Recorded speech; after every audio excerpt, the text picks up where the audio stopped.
Hello everyone, welcome back to my channel. Thank you all so much for tuning in.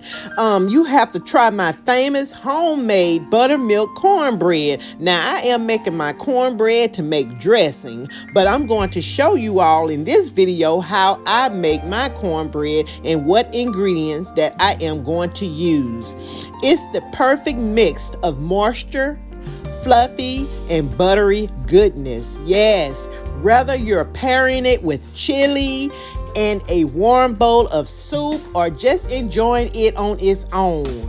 Now this recipe never fails to impress.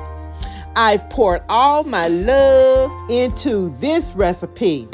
So you guys, make sure you check out the video, listen to the music, and let me know what you think about this recipe.